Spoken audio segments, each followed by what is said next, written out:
Hello बच्चों, उन्नति education में आप लोगों का स्वागत है। बच्चों, मैं आप लोगों के लिए लेके लाया हूं इकोनॉमिक्स का पेपर अक्टूबर 2024 का। लास्ट वीडियो में बच्चों हमने डिस्कस करे थे इसके 1 मार्कर क्वेश्चंस। ठीक है, आज हम लोग करेंगे बेटा इसका रिमेनिंग पार्ट क्वेश्चन पेपर का डिस्कस करने वाले हैं, जो कि होंगे 2 मार्कर क्वेश्चन से हम लोग शुरू करेंगे क्वेश्चन नंबर 21 से। ध्यान रखो बच्चों, पैटर्न जो एग्जाम का काफी चेंज हो चुका है। अब आपके छोटे क्वेश्चन जो है, कम मार्क्स वाले क्वेश्चन ज्यादा आते हैं। टोटल क्वेश्चन अगर आप इस पेपर में देखेंगे तो करीबन 50 क्वेश्चन है। ठीक है, तो डरिए मत, बहुत ज्यादा क्वेश्चन नहीं है। अब कम मार्क्स वाले क्वेश्चन जो है वो ज्यादा पूछे जाते हैं। ठीक है, तो अब हम इसका फर्दर पेपर जो रिमेनिंग हमारा रहता था उसको हम डिस्कस करने जा रहे हैं। स्टार्ट करते हैं बच्चों क्वेश्चन नंबर 21 से। 2 मार्क्स का क्वेश्चन है, 2 फिल इन द ब्लैंक्स है हमारे पास। देखिए first question, fill in the blanks. If increase in demand equals to increase in supply, equilibrium price remains what. देखिए बच्चों, साथ साथ हम सॉल्यूशन भी डिस्कस करेंगे इसका। If increase in demands equals to increase in supply, तो इक्विलिब्रियम प्राइस पे क्या फर्क पड़ता है। डायग्राम देखते हैं एक बार जल्दी से। क्या होता है हमारा इक्विलिब्रियम प्राइस? ये होता है हमारा डिमांड कर्व, ये होता है सप्लाई कर्व, और ये होता है इक्विलिब्रियम पॉइंट जहां पर दोनों मीट करते हैं। क्या मीट करता है? डिमांड कर्व और सप्लाई कर्व। ठीक है, तो बेटा ये होता है मेरा इक्विलिब्रियम प्राइस। क्वेश्चन क्या था कि अगर डिमांड में जो इंक्रीज है वो इंक्रीज इन सप्लाई के इक्वल है, तो इक्विलिब्रियम प्राइस के ऊपर क्या इफेक्ट आएगा। देखो ध्यान से, अगर मैं डिमांड को जितना इंक्रीज कर रहा हूं और सप्लाई को भी उतना ही इंक्रीज कर रहा हूं, देखो मैंने दोनों में जो इंक्रीज है उसको सेम रखने की कोशिश करी है पूरी अच्छी तरीके से, तो जो मेरा प्राइस है बेटा उसको अगर मैं चेक करूंगा तो वो सेम रहेगा, है ना। ध्यान रखो, जब सप्लाई को इंक्रीज करा है तो वो राइट वर्ड शिफ्ट होगा। ये मत सोचना कि सप्लाई कर्व नीचे आ गया तो कम हो गया, नहीं, राइट वर्ड शिफ्ट हुआ है। और राइट वर्ड शिफ्ट का मतलब है सप्लाई कर्व इंक्रीज, सप्लाई में इंक्रीज हुआ है। तो सप्लाई में और डिमांड में अगर हम सेम इंक्रीज करते हैं तो there will be no change in the price. तो क्या आंसर है इसका बेटा कि सप्लाई और डिमांड में इंक्रीज अगर सेम होता है तो हमारा इक्विलिब्रियम प्राइस रिमेन्स अनचेंज्ड। ठीक है, second part, free entry of a firm into industry is the characteristic of which competition.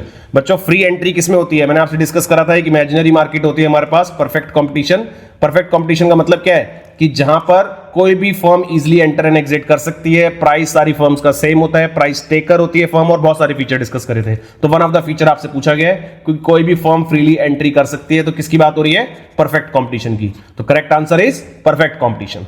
ठीक है बच्चों, आगे बढ़ रहे हैं क्वेश्चन नंबर 22 पे। क्वेश्चन नंबर 22 देखो, ट्रू फॉल्स का है। State whether the following statements are true और फॉल्स। देखते हैं। Production possibility curve is drawn on assumption that resources can not be increased. बेटा, प्रोडक्शन पॉसिबिलिटी कर्व की मेन एजम्पशन ये होती है कि हमारे पास रिसोर्सेज जो है लिमिटेड है, हम अपने लिमिटेड रिसोर्सेज में काम कर रहे हैं। ठीक है, लिमिटेड रिसोर्सेज में काम कर रहे हैं, तो यानी कि बिल्कुल ट्रू बात है कि हम अपने रिसोर्सेज को इंक्रीज नहीं कर सकते। ठीक है बेटा। Second part, production possibility curve is another name of country's demand curve for a product. नहीं, demand curve for a product नहीं होता, इसके और भी नाम होते हैं। ट्रांसफॉर्मेशन कर्व भी कहते हैं, प्रोडक्शन पॉसिबिलिटी फ्रंटियर भी बोलते हैं, लेकिन ये कोई डिमांड कर्व नहीं होता। तो यानी ये वाली स्टेटमेंट हमारी क्या है? फॉल्स है। ठीक है बच्चों, आगे बढ़ रहे हैं क्वेश्चन नंबर 23 की तरफ। State whether the following statements are true और फॉल्स। ध्यान से क्वेश्चन को आराम आराम से पढ़ना है, थोड़े से टेक्निकल क्वेश्चन पूछे गए हैं 2-2 नंबर में, तो ध्यान से। The sum of deviations of all values of x from their mean is positive। क्या क्वेश्चन है बेटा? इसके अंदर स्टैटिस्टिक्स स्ट्रांग होनी चाहिए थोड़ी सी। sum of deviations of values of x from their mean is positive। एक एग्जांपल से समझते हैं इसको जल्दी से, ठीक है ना, बेटर समझ आएगा। सपोज ये मेरे पास x की वैल्यूज है, क्या क्या वैल्यूज है? लेट सपोज 5, 7, 8 और 10, ये ले लेते हैं वैल्यूज। ठीक है, मान लीजिए मेरे पास ये डेटा है, छोटा सा डेटा से एग्जांपल ले रहे हैं। अगर आप इन सबको प्लस करोगे बेटा तो ये आएगा मेरे पास 12, 8, 20 और 10, 30 आएगा बेटा। टोटल कितना आएगा? 30। तो मीन कैसे निकलता है? क्या होता है मीन का फॉर्मूला? सिग्मा x अपॉन में n, यानी इन सबका टोटल विच इज 30। टोटल क्या बच्चों? 30, और n मतलब कितने नंबर हैं? ये 4 नंबर हैं, तो मैं इसको 4 से डिवाइड कर दूंगा तो मेरे पास मीन कितना आ जाएगा? 7.5। ठीक है, अब हम लेते हैं डेविएशंस। कैसे लेते हैं? x माइनस मीन का एक कॉलम बनाते हैं। क्या बोला था क्वेश्चन में? The sum of deviations of all values of x from their mean. तो मीन मैंने निकाल लिया ना, देखो मीन कितना निकाल लिया? 7.5। अब मैं सारी वैल्यूज से इसकी डेविएशंस लूंगा। ध्यान से, 5 माइनस 7.5 इज माइनस 2.5, माइनस का 2.5। 7 minus 7.5 is minus 0.5। 8 minus 7.5 is plus का 0.5, और 10 माइनस 7.5 बेटा प्लस का 2.5। आप इन सबको प्लस करके देख लो, आंसर क्या आएगा मेरे पास? 0। क्या आ रहा है आंसर? 0 आ रहा है। तो क्या बोला था इसने? The sum of deviations of all values of x from their mean is positive. तो नहीं, पॉजिटिव तो नहीं होती, यानी ये स्टेटमेंट क्या है? फॉल्स है। करेक्ट आंसर इज 0 कि अगर आप कोई भी डेटा की जो x की वैल्यूज है और उसका मीन निकाल के आप डेविएशंस लोगे तो उस डेविएशंस का टोटल ऑलवेज क्या आएगा, 0 आएगा. The sum of the mean from the mean is the sum of the deviations from the mean is always 0, not positive. ठीक है, इसलिए स्टेटमेंट क्या होगी हमारी, फॉल्स होगी. ठीक है बच्चों, समझ आया? ध्यान से स्टैट्स के फॉर्मूलाज के ऊपर थोड़ा सा वर्क करना है. ठीक है, तभी क्वेश्चन समझ आएंगे. आगे देखते हैं. नेक्स्ट क्वेश्चन है हमारे पास, the product of arithmetic mean and the number of items of all items.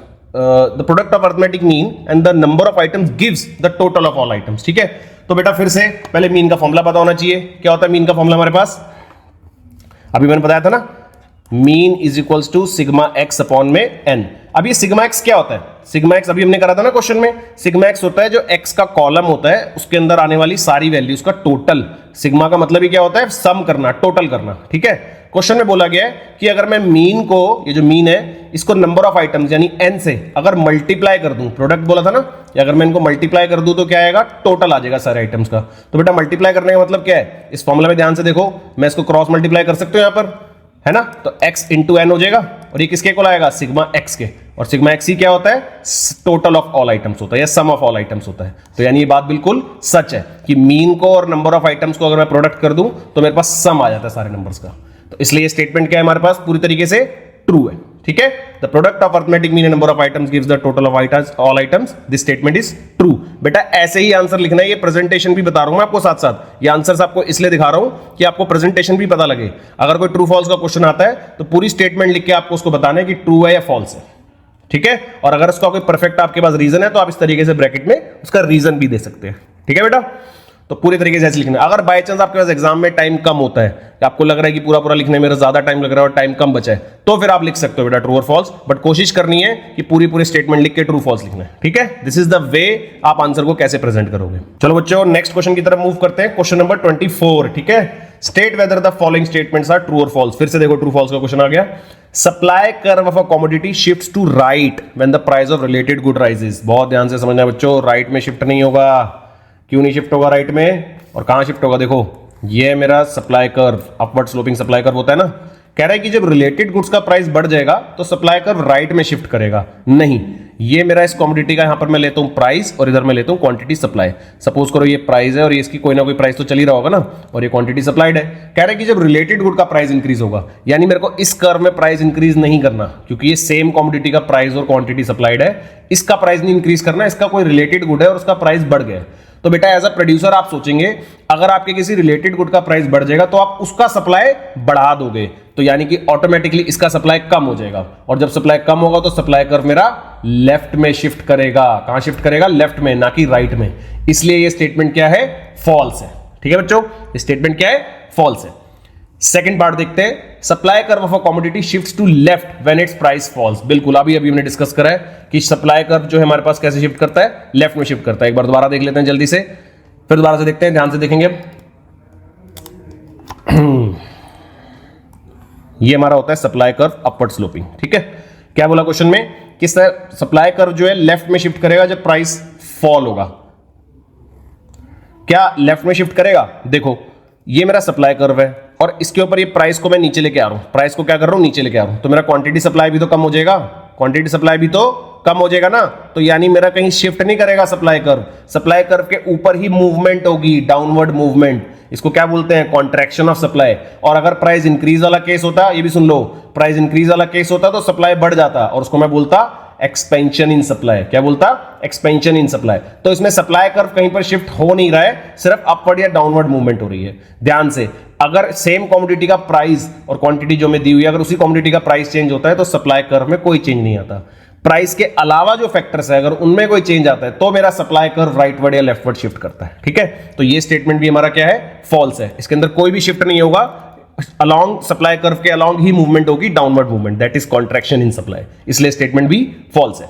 चलो बेटा क्वेश्चन नंबर 25 की तरफ मूव करते हैं. देखेंगे question number 25. Saving curve originates from dash the x axis. देखो सेविंग कर्व ओरिजिनेट कहां से करता है? सेविंग कर्व, ये मैक्रो इकोनॉमिक्स का कंसेप्ट है बच्चों. सेविंग कर्व जो है नेगेटिव एक्स एक्सिस से आता है, यानी नीचे से, यहां से शुरू होता है, फिर जीरो होती है सेविंग, फिर धीरे धीरे पॉजिटिव हो जाती है. तो ये हमारा सेविंग कर्व होता है. तो इसका आंसर क्या है? Below the x axis. X axis के नीचे से ओरिजिनेट होता है. ठीक है, नेक्स्ट है consumption curve originate from which axis. बेटा कंजम्पशन कर्व जो है, अगर आपने पढ़ा होगा मैक्रो इकोनॉमिक्स में, ये वाई एक्सिस यहां से शुरू होता है और यहां से फिर अपवर्ड स्लोपिंग इस तरीके से जाती है कंजम्पशन। क्यों? क्योंकि कुछ जीरो लेवल ऑफ इनकम पे भी इस एक्सिस पे हम अपनी इनकम शो करते हैं। जब हमारी इनकम जीरो होती है इकोनॉमी में, तब भी कुछ ना कुछ कंज्यूम हो रहा होता है, इसलिए हमारी जो कंजम्पशन है वो कहां से शुरू होती है? वाई एक्सिस से स्टार्ट होती है। तो आंसर क्या है? Consumption curve originates from the Y axis. ठीक है बच्चों, आगे बढ़ रहे हैं क्वेश्चन नंबर 26 पे। Which of the following statement is true, मतलब बेसिकली वो ट्रू और फॉल्स ही पूछ रहा है दोबारा से। When MC is greater than AC, comma AC rises. अब आपको डायग्राम पता होना चाहिए इसके अंदर सही से। फिर से देखो, ये होता है हमारे पास एवरेज कॉस्ट, जो कि एक यू शेप डायग्राम है, ठीक है। और मार्जिनल कॉस्ट कैसा होता है? एवरेज कॉस्ट के नीचे से बनता है और इसके मिड पॉइंट से कट करता है, वो ऊपर चला जाता है। This is my marginal cost. अब पढ़ो क्वेश्चन, कह रहा है कि जब मार्जिनल कॉस्ट एवरेज कॉस्ट से बड़ा होता है, मार्जिनल कॉस्ट एवरेज कॉस्ट से बड़ा होता है, तो किस पॉइंट के बाद बड़ा है? इसके मिनिमम से बड़ा है ना, यानी कि after this point average cost मेरा इंक्रीज ही कर रहा है। तो यानी कि ठीक लिखा है कि जब मार्जिनल कॉस्ट एवरेज कॉस्ट से बड़ा होता है तो AC राइज कर रहा होता है। तो यानी दिस स्टेटमेंट इज ट्रू। ठीक है बच्चों, सेकंड पार्ट है when ABC is less than AC। अब आपको ABC का डायग्राम भी पता होना चाहिए AC के साथ। तो देखो, ये होता है मेरे पास AC और ये होता है ABC, ऐसे करके धीरे धीरे इसके पास जाता है। This is my ABC and this is AC।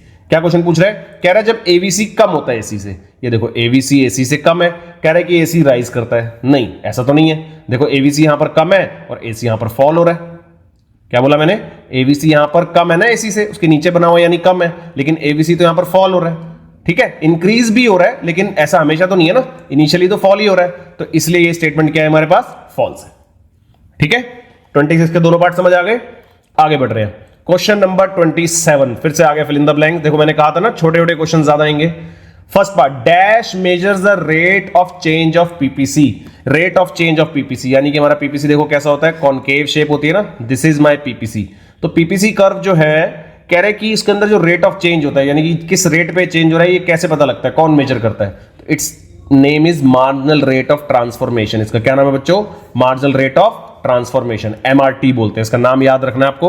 MRT की वजह से PPC कर्व में चेंज होता है। MRT होता क्या है? MRT होता है जिस रेट पर आप अपने रिसोर्सेज को एक्सचेंज करते हैं, क्योंकि प्रोडक्शन पॉसिबिलिटी कर्व क्या बताता है? जब आप दो अलग अलग तरह के प्रोडक्ट्स बनाते हैं under the given resources, under the limited resources, तो आप उन रिसोर्सेज को किस रेट पर एक प्रोडक्ट से हटा के दूसरे प्रोडक्ट में यूटिलाइज करते हैं, उस रेट ऑफ चेंज को हम मार्जिनल रेट ऑफ ट्रांसफॉर्मेशन बोलते हैं। ठीक है, तो that rate determine the rate of change of PPC।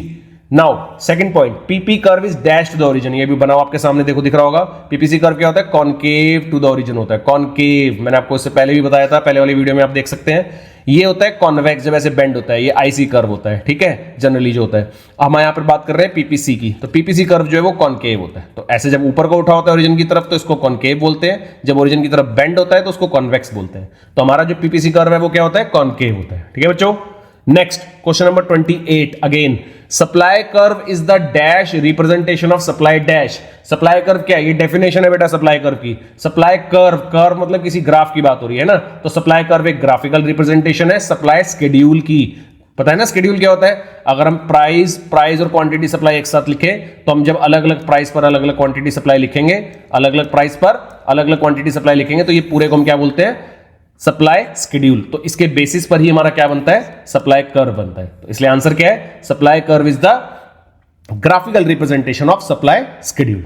ठीक है बच्चों, question number 29, classify the following into direct and indirect tax. अब डायरेक्ट टैक्स और इनडायरेक्ट टैक्स होता क्या है? First of all, direct tax होता है बच्चों जो गवर्नमेंट को डायरेक्टली पे होता है। जैसे आप अपनी इनकम टैक्स रिटर्न्स फाइल करते हो, आपने सुना होगा ITR फाइल करना। तो ITR फाइल करना इज व्हाट, कि आप डायरेक्टली अपनी इनकम का हिसाब दे रहे हो गवर्नमेंट को और उसके ऊपर जो टैक्स बनता है वो आप पे कर रहे हो। ठीक है, इनडायरेक्ट टैक्स क्या होता है? आप कोई भी गुड्स एंड सर्विसेज पे कंज्यूम करते हो और उसके अंदर आप पढ़ते हो कि प्राइस के साथ लिखा होता है इंक्लूसिव ऑफ ऑल टैक्सेस। क्या लिखा होता है? इंक्लूसिव ऑफ ऑल टैक्सेस लिखा होता है ना। तो टैक्स तो आप ही पे कर रहे हो। आप शॉप से प्रोडक्ट खरीद के लाए, आपने शॉपकीपर को दे दिया, पैसे दे दिए, उसके अंदर टैक्स इंक्लूडेड था। पर क्या वो टैक्स आपने गवर्नमेंट को दिया? नहीं, वो टैक्स तो आपने किसी सर्विस प्रोवाइडर को या किसी सेलर को दिया है ना। अब वो सेलर या सर्विस प्रोवाइडर क्या करेगा? आपके उस टैक्स को गवर्नमेंट के पास डिपॉजिट करेगा। तो इसलिए ये क्या है? Indirect tax. जाता तो हमारी पॉकेट से ही है, गवर्नमेंट के पास ही जाता है, लेकिन इनडायरेक्टली जाता है। और डायरेक्ट टैक्स क्या होता है? जो डायरेक्टली जाता है। हमारे को ऑप्शन देखो क्या क्या दिए हुए हैं। फर्स्ट है बेटा वेल्थ टैक्स। वेल्थ टैक्स लगता है 1% होता है बेटा अगर आपकी नेट वेल्थ अगर आपकी 30 लाख से उससे ज्यादा की है तो आपके ऊपर क्या लगेगा, 1% का वेल्थ टैक्स लगेगा और ये डायरेक्टली गवर्नमेंट को पे होता है, तो it's a part of direct tax. ठीक है, फिर उसके बाद आता है एक्साइज ड्यूटी। एक्साइज ड्यूटी जो है ये, अब वैसे बहुत सारा एक्साइज ड्यूटी हमारा जीएसटी के अंडर कवर हो गया है, लेकिन फिर भी एक्साइज ड्यूटी जनरली मैन्युफैक्चरर्स को पे करनी होती है और ये भी इनडायरेक्टली आगे से कलेक्ट करके फिर गवर्नमेंट को देते हैं, तो it's a part of indirect tax. ठीक है, चलो क्वेश्चन नंबर 30 पे मूव कर रहे हैं। 30 क्वेश्चन का first part, define private income. नाम से ही मीनिंग निकल रहा है, देखो प्राइवेट इनकम मतलब प्राइवेट हाउस होल्ड्स की इनकम। ध्यान से, private income refers to the total of factor incomes and transfer incomes received from all sources by private individual in a country। जो भी प्राइवेट इंडिविजुअल्स मिला के टोटल अर्न कर रहे हैं पूरी कंट्री में, और कौन सी इनकम, फैक्टर इनकम, और दोनों ट्रांसफर इनकम भी। ठीक है, फैक्टर इनकम और ट्रांसफर इनकम मिला के जो टोटल इनकम प्राइवेट इंडिविजुअल यानी प्राइवेट हाउस होल्ड रिसीव कर रहे हैं पूरी कंट्री में, अगर हम उस पूरे का टोटल करते हैं तो we will get private income. ठीक है बेटा, इसी की ऑप्शन में भी क्वेश्चन है, चॉइस में दिया गया, तो आप प्राइवेट इनकम वाला अटेम्प्ट कर सकते हैं या ट्रू और फॉल्स। ऑप्शन में देखेंगे क्या है, state whether the following statement are true और फॉल्स।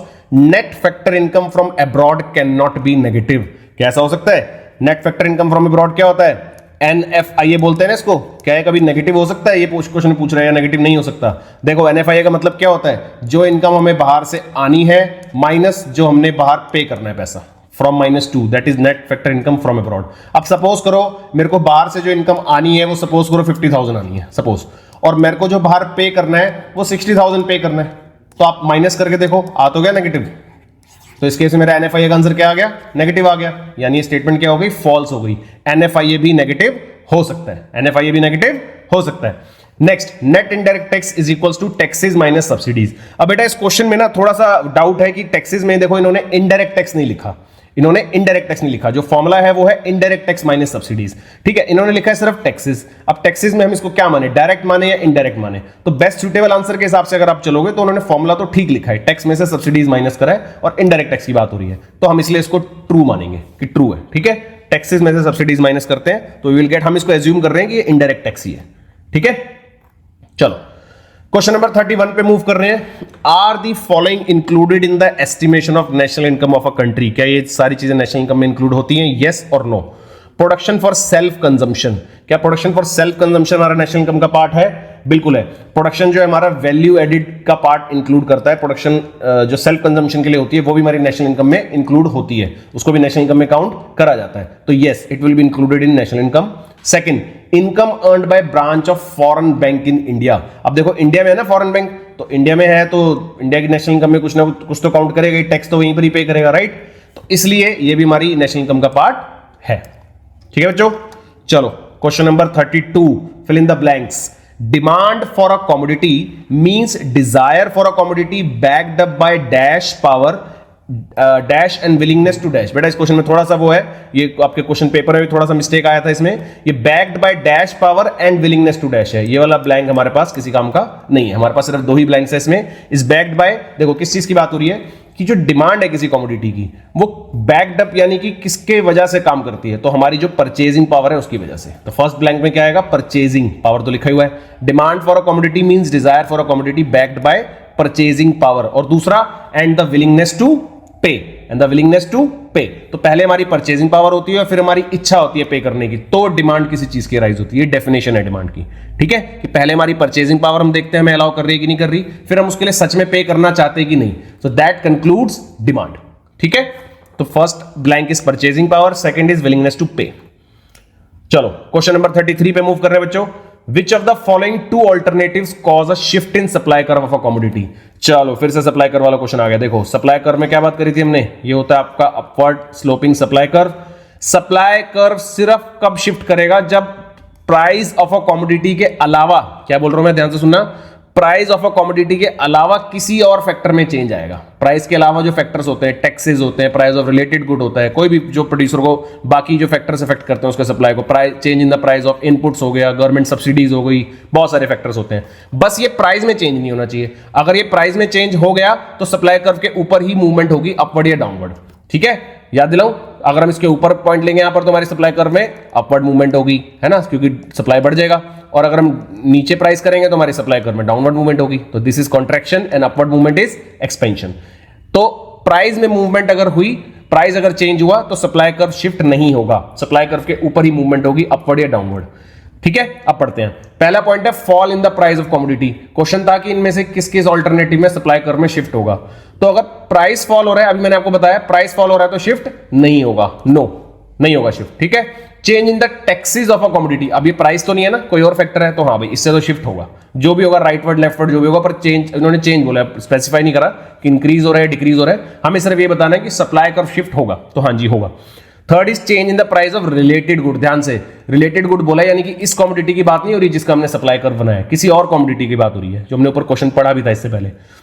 तो अगर रिलेटेड गुड के प्राइस में चेंज होता है तो हाँ राइटवर्ड या लेफ्टवर्ड शिफ्ट हो सकता है सप्लाई कर्व में, तो होगा यस। ठीक है, इसमें चेंज होगा। Last is rise in the price of the commodity, ये आपके सामने बना हुआ है, अगर राइज हो रहा है तो शिफ्ट तो नहीं हो रहा, वो तो अपवर्ड मूवमेंट हो रही है which is expansion in supply, तो यानी कि इसमें भी शिफ्ट नहीं होगा। ठीक है बच्चों, सप्लाई कर्व के सारे पॉइंट्स क्लियर हो गए इस क्वेश्चन में। नेक्स्ट इज क्वेश्चन नंबर 34, ध्यान से, dash goods are special type of inferior goods in which negative income effect is stronger than negative dash effect. अब कौन से गुड्स की बात हो रही है? इंफीरियर गुड का ही जो दूसरा नाम होता है दैट इज गिफिन गुड। ठीक है, फर्स्ट ऑफ ऑल क्योंकि उसने खुद ही बोल दिया special type of inferior good, तो दैट इज गिफिन गुड, उसी समय आइडिया लग गया। आगे इसने क्या कहा? In which negative income effect. Negative income effect का मतलब क्या है कि जब आपकी इनकम कम हो रही है तो stronger than negative income substitution effect. कहने का मतलब गिफिन गुड बच्चों क्या होते हैं? गिफिन गुड होते हैं लो क्वालिटी या लो स्टैंडर्ड गुड्स। ठीक है, इंफीरियर क्वालिटी गुड्स बोलते हैं उनको। तो इस केस में क्या होता है, अगर हमारी जो इनकम है अगर हमारी बढ़ेगी, अगर हम इनकम से बात करें, अगर हमारी इनकम क्या होगी? बढ़ेगी। इनकम को वाई से डिनोट करते हैं। अगर हमारी इनकम बढ़ेगी तो हम इन गुड्स की डिमांड को बढ़ाएंगे नहीं, कम कर देंगे। नॉर्मल गुड्स के केस में तो बढ़ाते हैं, लेकिन इंफीरियर गुड्स के केस में हम डिमांड को कम कर देते हैं। ठीक है ना, क्योंकि हम अपना स्टैंडर्ड ऑफ लिविंग बढ़ाते हैं। तो जैसे जैसे हमारी इनकम बढ़ती है वैसे वैसे हम इंफीरियर गुड्स या गिफिन गुड्स की डिमांड को कम कर देते हैं, तो इसलिए इसका नेगेटिव इफेक्ट होता है। ठीक है, लेकिन ये कह रहा है कि सब्स्टिट्यूशन इफेक्ट जो होगा हमारा, क्या बोला था क्वेश्चन में कि inferior goods in which negative income effect is stronger then the negative substitution effect. क्या हम सब्स्टिट्यूट करते हैं? बिल्कुल सब्स्टिट्यूट करते हैं। जैसे हमारी इनकम बढ़ती है हम इंफीरियर गुड्स से नॉर्मल गुड्स की तरफ मूव करते हैं ना, नॉर्मल गुड की तरफ मूव करते ही नहीं करते। तो यानी कि जो हमारा इनकम इफेक्ट है वो तो सिर्फ ये बता रहा है कि हम इसको परचेज करना बंद कर देंगे, लेकिन साथ साथ ये भी बता रहा है कि हम दूसरे गुड की तरफ शिफ्ट भी तो करेंगे। फटाफट हम क्या करेंगे? इंफीरियर गुड्स को छोड़ के नॉर्मल गुड्स की तरफ मूव करेंगे। तो हमारा जो इनकम इफेक्ट है वो ज्यादा स्ट्रांग होता है किससे? सब्स्टिट्यूशन इफेक्ट से। सब्स्टिट्यूशन इफेक्ट क्या बताता है कि हम इंफीरियर से नॉर्मल की तरफ मूव कर रहे हैं, और इनकम इफेक्ट ये बताता है कि हम इस गुड्स की डिमांड को कम कर रहे हैं। ठीक है, तो इनकम इफेक्ट से पता लग रहा है कि हम इसकी डिमांड को बहुत ज्यादा कम करते हैं, या समझ लो हम छोड़ ही देते हैं इसको, तो वो हमारा ज्यादा होता है किससे? सब्स्टिट्यूशन इफेक्ट से। ठीक है बच्चों, दो ही तरह के इफेक्ट्स हमारे पास, इनकम और दूसरा है सब्स्टिट्यूशन। ये था क्वेश्चन नंबर 34। मूव कर रहे हैं नेक्स्ट क्वेश्चन पे, क्वेश्चन नंबर 35। यही बच्चों ट्रू फॉल्स का क्वेश्चन है फिर से। State whether the following statements are true और false. Whether costly goods are called the Giffen goods. क्या कॉस्टली गुड्स गिफिन गुड्स होते हैं? नहीं, अभी मैंने आपको बताया ना, कॉस्टली गुड्स गिफिन गुड्स नहीं होते। गिफिन गुड्स तो वो होते हैं जो इंफीरियर गुड्स यानी कि चीपर गुड्स या लो क्वालिटी गुड्स होते हैं, उनको हम बोलते हैं गिफिन गुड्स। ठीक है, second is substitute good is substitute good is a good whose demand moves in the same direction as the demand of the given good. बिल्कुल सही बात। सब्स्टिट्यूट गुड का मतलब क्या है? जो आप एक दूसरे की जगह रिप्लेस कर सकते हो, जो आप एक दूसरे की जगह रिप्लेस कर सकते हो। तो अगर एक गुड की डिमांड, जैसे टी और कॉफी की बात करते हैं, अगर टी की डिमांड ऑटोमेटिक बढ़ेगी अगर, तो कॉफी की डिमांड भी साथ साथ बढ़ेगी। तो सब्स्टिट्यूट गुड्स की जो डिमांड है वो सेम डायरेक्शन में मूव करती है। ठीक है, तो इसलिए स्टेटमेंट क्या है हमारे पास? ट्रू है। ठीक है बच्चों, ये हमने क्वेश्चन नंबर 35 तक कवर कर लिया है। ठीक है, अभी इस वीडियो में यहां तक ही करते हैं। सेक्शन बी हम लोग स्टार्ट करेंगे बेटा नेक्स्ट वीडियो में। ठीक है, चलिए तब तक वीडियो को लाइक शेयर और सब्सक्राइब करना ना भूले। और बेटा किसी को अगर कोई भी डाउट है किसी चैप्टर में या किसी टॉपिक में, तो वो कमेंट में उन्नति लिख के उस चैप्टर या टॉपिक का नाम लिख सकता है। उन्नति की टीम आप लोगों को कांटेक्ट कर लेगी।